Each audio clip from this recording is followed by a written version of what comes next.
I mean, we think about right now in our lifetime, as when we were younger, and the progression of basically, if you want to go just say evil, has got worse. We think this is the worst it's ever been. Well, that's not true.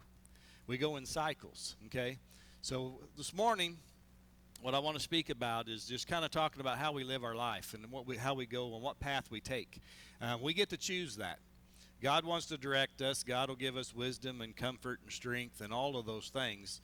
But He wants it to be our choice. He wants us to choose Him. Okay, we can go a different direction. That's our choice. That's our free will. Okay, but there's only one way to live a good life, and that's following the direction of God. And then we choose not to follow the direction of God. That's when life gets difficult. Okay, and what we're going to talk about this morning is between commentaries. Basically, it's kind of, they varied on a few different things, but they said basically the Tower of Babel being built, this section I'm going to talk about this morning, was anywhere from about 100 to 180 years after the flood. So, okay, here's the flood. I know everybody knows the story. If you think about us in our day right now, we remember 9/11. A lot of us remember 1985 when it flooded. We remember, well, there's events in your life that you vividly remember, okay? Just history, that not just something that happened in your family's life, it affected the whole community, okay? Well, I promise you the flood affected the whole community. It reflected the whole world, okay? So we got generations of people that know this story, and God's given them direction and said, I judged the people because they were evil. In Noah's day, it said there was no good thoughts in their minds. It was just constant bad evil. And God chose to judge the world and punish the world for that. Okay? So we got a few generations, say 100 years. We got some generations of people after the flood. They knew what happened. They knew the consequences of going that direction. Okay? So now, this is where we're going to be this morning. As we get started in Genesis 11:1, and it says, the whole earth was of one language and of one speech. Can you imagine if everybody spoke the same language? Everybody we could listen. And a lot of people, that's not a big deal for you. You've never had to work with people that speak a different language. You've had, for most people around this community, English was the language. But as time passes and you go places, even here, I have a hard time communicating at work because they're Spanish-speaking people. And the thing about it is, it's not only Spanish, it's Honduras and all kinds of different. They have trouble speaking to each other. Okay, so there's a difficulty there, but it's one language. This was a one language thing that everybody could understand what they were saying. Okay, there was no barrier in language as far as communicating what was going on. All right, so as we start this, in verse 2, it says, and it came to pass as they journeyed from the east, that they found a plain in the land of Shinar, and they dwelt there. God gave them instructions, all of the people that were on the earth at this time, from the descendants of Noah. He says, I want you to go everywhere. I want you to fill the earth. And I want you to occupy the whole earth. And the people, so they didn't want to do that. They wanted to all just hang out together and do their own thing. But the Shinar is actually the region of Babylon. Okay, so sometimes when we read Bible stories and we say these words we can't pronounce, we're like, well, where was that at? Okay, do you remember the accounts of Babylon? Babylon played a huge role in Daniel's time. Okay, and we're going to speak about that here in a minute. So they're coming together, and they've came from the east, and they've traveled so far, and they said, nope, we're not going no further. Okay, this is where we're hanging out. And I think there's a way much more to this story than sometimes we look at, because I think in our personal lives, God's directed us in a certain way, and we go so far and say, I'm not going any further. I'm done. This is where I'm going to stop right here. Okay? And we never receive the true blessings of what God intended for our life because we only go part way. We only go part way. And then verse 3, I'm going to read 3 and 4.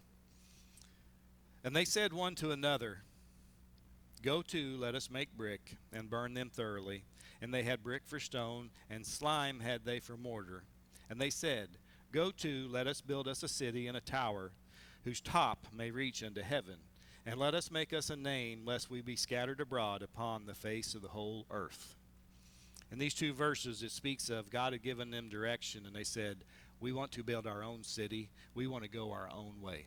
We do not want God to direct our life or give us any directions or rules. We're going to build our own city, and we're going to build our own way to heaven. It's amazing to me how many people want to go to heaven and want nothing to do with God. Somewhere inside us, we've been created by God. We realize and know that we desire at some point in our life to be in heaven.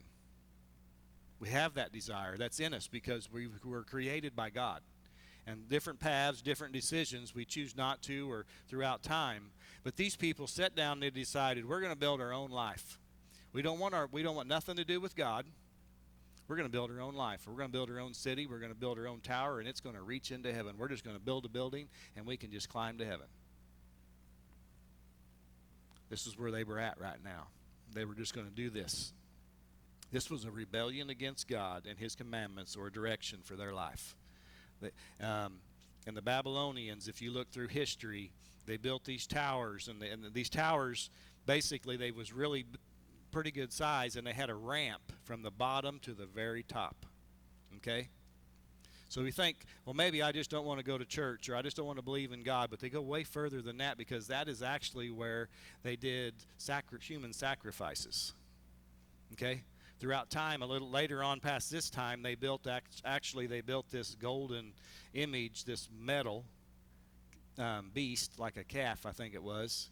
And they would put a fire under it till the metal was glowing orange, and they would throw their kids in it and sacrifice them to Baal.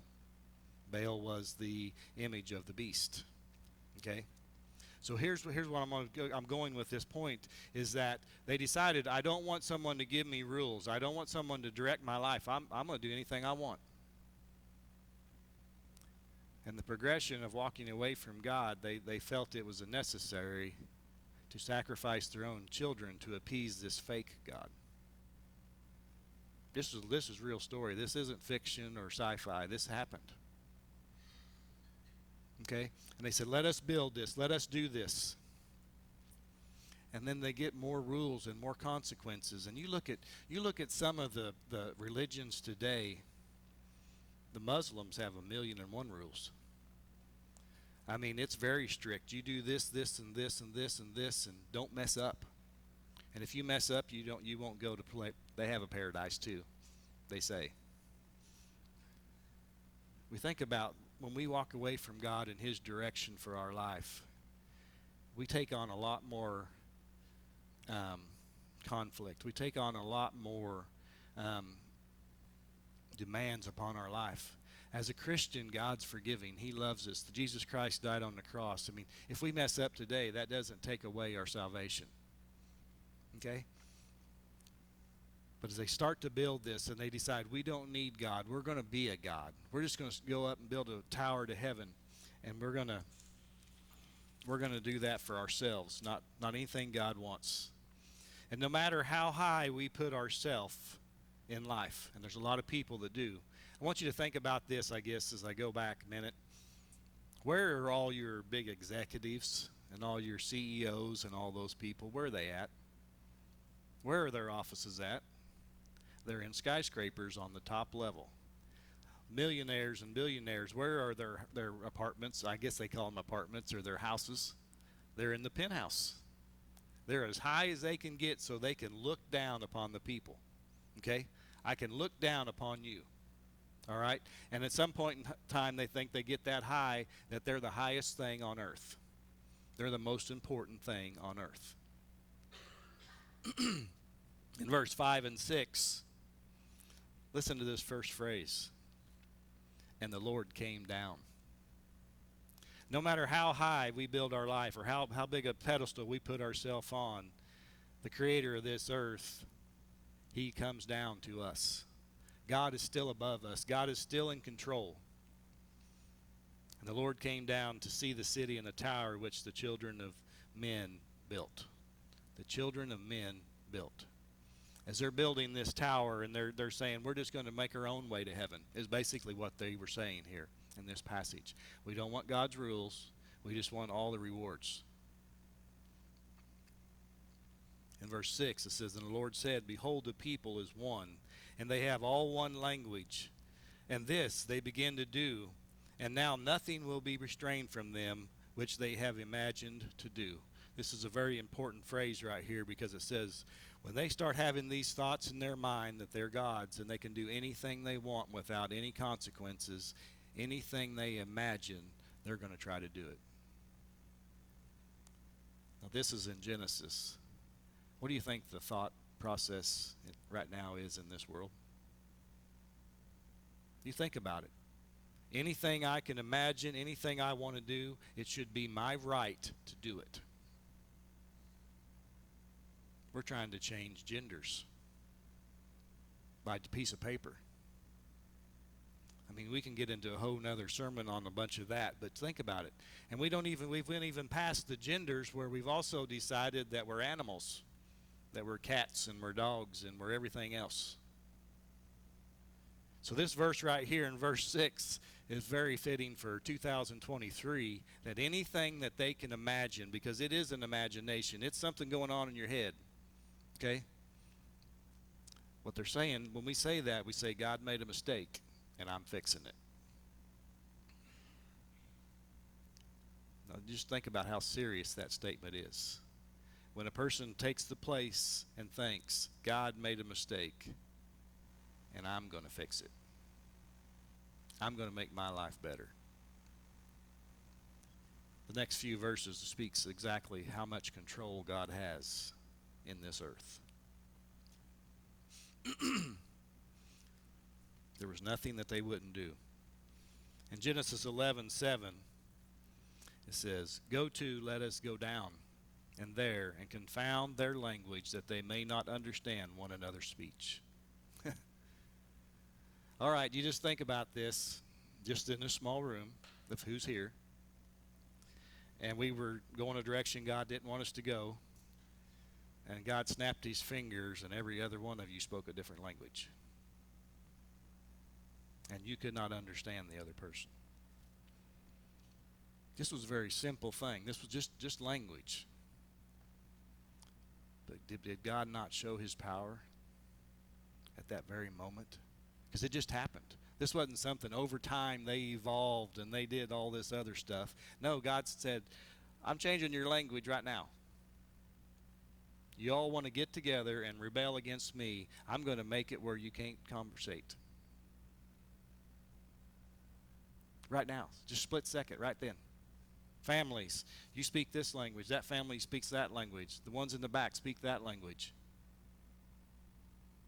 Can you imagine the feelings and the thoughts there? There's two things that happen in people's lives. When something gets a hold of our attention and shakes us, like God does from time to time, we either do two things. We either realize, oh my goodness, I was wrong, and we give our heart to God and we ask for forgiveness, or we get mad. That's the two emotions that we have. Okay? If you think about the Babylonians, they got mad and they did not follow God. If you think about time and the things that's happening in time, they just got mad and they did not follow God. In verse 8 and 9 it says, so let the Lord scatter them abroad from thence upon the face of the earth, and they left off to build the city. Therefore is the name of it called Babel, because the Lord did there confound the language of all the earth, and from thence did the Lord scatter them abroad upon the face of the earth. God's mission, God's plan for this world is going to happen with us or without us. I speak a lot about reality and fact and truth, and that's the reality and the truth. There's things that God has set in place, and man is not going to stop that. Okay? God spoke, and everybody had a different language. God spoke, and this earth was created. We probably can't even really wrap our mind around how powerful God truly is. But it's an awesome thing that he is a loving God. A loving God. I want to give you a few things here. The word Babel means confusion. The Hebrew word used here is Balal, and that is to confuse. The ancient Babylonians called it Babalu, which means gate of God. In the Bible, this city became to symbolize a godless society. A godless society. We do not want God. Without God, we do not want Him. So I want to give you a few points here through the Bible of these things. In chapter 11, right here, what we speaking of in Genesis, it's the pretensions of why the city was built. They wanted to bypass God and just make a stairway to heaven, basically, and make their own life without God. No, nothing. I don't really want God telling us anything. We're going to go our own way. Okay? That's what chapter 11 did. In Daniel chapter 3, that is when Nebuchadnezzar, we're not going to read them verses, but if you want to go back and look later, in Daniel chapter 3 is when Nebuchadnezzar built the golden idol, right? And Shadrach, Meshach, and Abednego said, I will not bow down to that idol. Okay? That was persecution. And that right there. So we think about the time of rules and the things, the progression of the Babylonians from the time of the Tower of Babel. We don't want no one directing our life and all these rules, but exactly they did the opposite. They demanded many rules. Here in Shadrach and Daniel chapter 3, if you didn't follow the king's direction to the T, they throwed you in a fiery furnace and burnt you up. That fiery furnace was basically what to nowadays if you wanted to get cremated. Okay? Shadrach, Meshach, and Abednego, what did they do? They walked around in the fiery furnace and Jesus was with them. Okay? So we think about life's choices, and there was two choices right there. Shadrach, Meshach, and Abednego said, I'm not going to follow the world. I'm not going to follow men. I'm going to follow God. And they were preserved even in a fiery furnace that was turned up 7 times hotter than it had ever been heated before. It killed the soldiers that threw Shadrach, Meshach, and Abednego. It killed them because it was so hot. Okay? In Isaiah 47, 8 through 15, if you want to flip there, that's where I'm going next. I want to read these verses to you. It says, Therefore hear now this, thou that art given to pleasures, that dwelleth carelessly, that saith in thine heart, I am, and none else besides me. I shall not sit as a widow, neither shall I know the loss of children. But these 2 things shall come to thee in the moments of the day, the loss of children and the widowhood.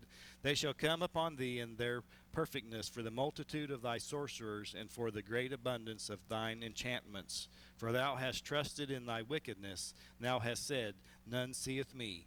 Thy wisdom and thy knowledge it hath perverted thee, and thou hast said to mine heart, I am, and none else besides me. I want to stop there for a minute. There's a huge problem in today of I am. I am. I am the most important thing. In verse 11 it says, Therefore shall evil come upon thee, and thou shalt not know from whence it riseth, and mischief shall fall upon thee, and thou shalt not be able to put it off. And desolation shall come upon thee suddenly, which thou shalt not know. Stand now with thine enchantments, and with the multitude of thy sorcerers, wherein thou hast labored from thy youth. If so be thou shalt be able to profit, if so be thou mayest prevail. Thou art wearied in the multitudes of thy counsels. Let now the astrologers and the stargazers and the monthly prognosticators stand up and save thee from these things that shall come upon thee. In those days, and I think even today, we have so many things that we're relying upon for comfort, strength, and guidance in our life. And God says none of those things will work. None of those things will work, and then our lives are a mess. Our lives don't seem to work. We can't figure it out because we're using the wrong thing. I don't know how many of you cook or bake, but if you don't put all the right ingredients in, it don't turn out very good, does it? Have you ever tried a new recipe or a cake or something and forget any ingredients? Have you ever been in a hurry and put salt instead of sugar in a pie? When we mix up the ingredients that God has intended for our life, it's not a good thing. And there's always consequences. There's consequences. In verse 14 it says, "Behold, they shall be as stubble. The fire shall burn them, and they shall not deliver themselves from the power of the flame. There shall not be a coal to warm at, nor fire to sit before it. Thou shalt they be unto thee with whom thou hast labored, even thy merchants from thy youth. They shall wonder, every one to his quarter. None shall save thee."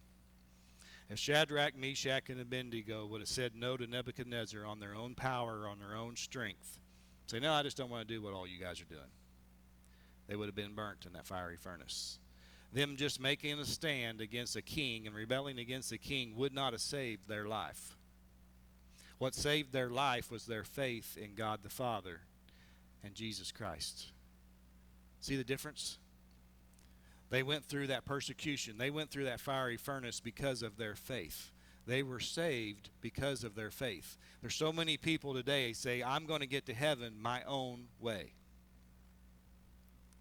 And God uses the example of a fire in the stubble. It says those people that do not have faith in God or have a relationship with Jesus Christ, they're going to be burned in the fire and they will not come out the other side. So God says if He's telling the people of the Babylonians in this time, He says, if you want to go your own way, you're going to suffer the consequences. But if you want to follow my instruction, I will save you. I will save you. God wanted a good life He wants a good life for everybody. But we have to choose His side. I want to be on God's team. I want to walk with Jesus. I want to have a relationship with Him. When we do those things, it changes our life. In Isaiah, it speaks of the people choosing pleasure and choosing sin and superstitions to make their life perfect. To make their life perfect. I want you to think about this. Isn't that the same today? That's people's goals. That's the things that's most important to them. That's what's getting them through. In Revelations chapter 17 and 18, it speaks of Babylon again. Babylon was utterly destroyed because of their sin. In Revelation 17 and 18, it speaks of the past and it speaks of the future. It speaks of the new Babylon being destroyed again. It says the ships and the merchants will set in the ocean and they will weep because the new Babylon is up in smoke. You know what I truly believe the new Babylon is? The United States of America. They say, well, how come America's such a huge force in this world and we're not in the Bible? Yeah, we are. You look at New York City. The World Trade Center has the bullock of Baal at the entrance of Wall Street. The Wall Street building says, or not the Wall Street, where they have all the Oscars and all that stuff. It says, "Welcome to Babylon," above the door. I want you to think about what we're going to go through, what we are doing. When persecution comes, when the fiery furnace is present and you either have to walk through it, will you get to the other side? Who's going to hold your hand? I thought it was kind of, Anna sat there and grabbed my hand. I thought, well, who grabbed my hand? But we're reaching out. We need to have somebody's hand in this life. Jesus has His hand open. Jesus wants to walk through life with you and me, even if it's the fiery furnace, even if it's war. You think about how volatile this world is right now. You look at all the big players in this world that are just ready for war. This is not just a little bitty thing that Israel's at war right now. This is huge.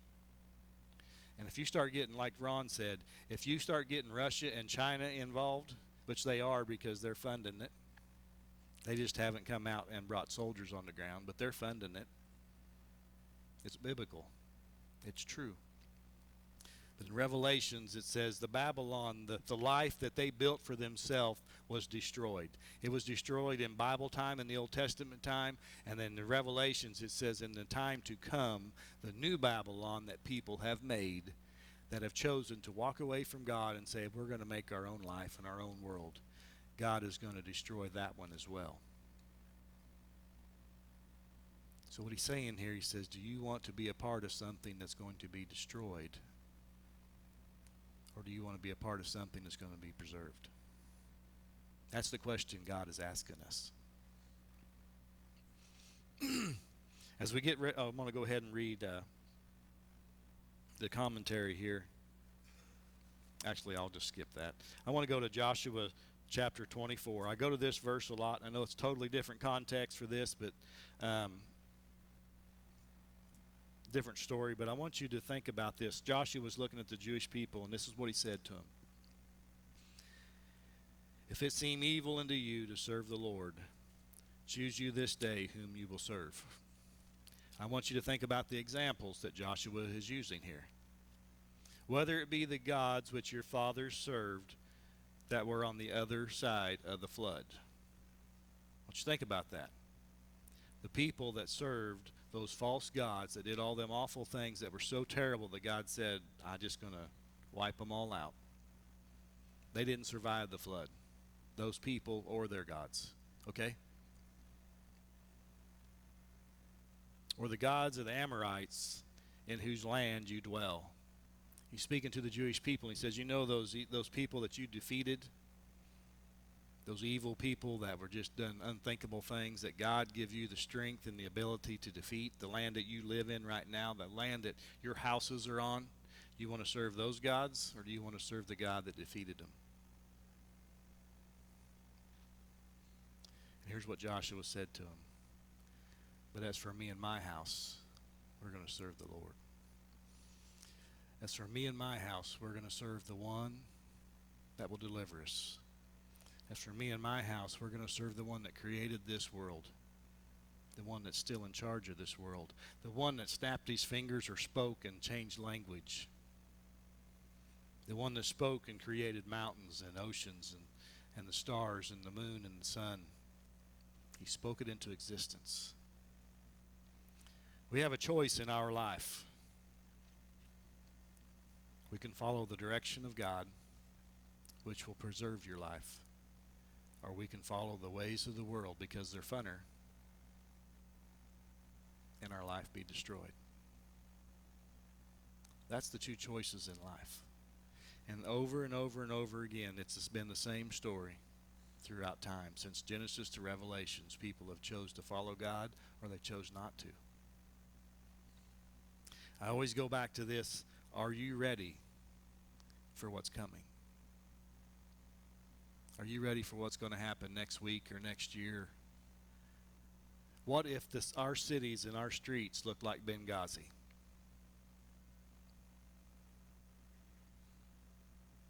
What if this right here was illegal? Meeting here at church. What would we do?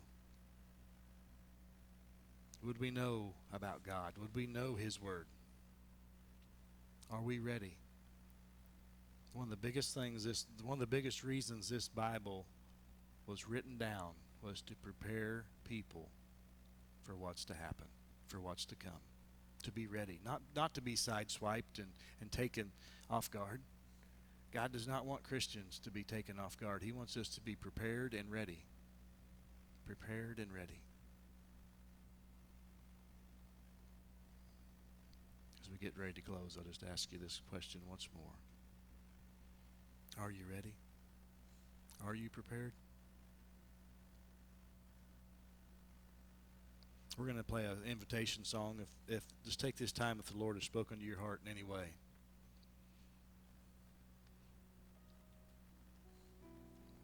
Just spend some time with Him.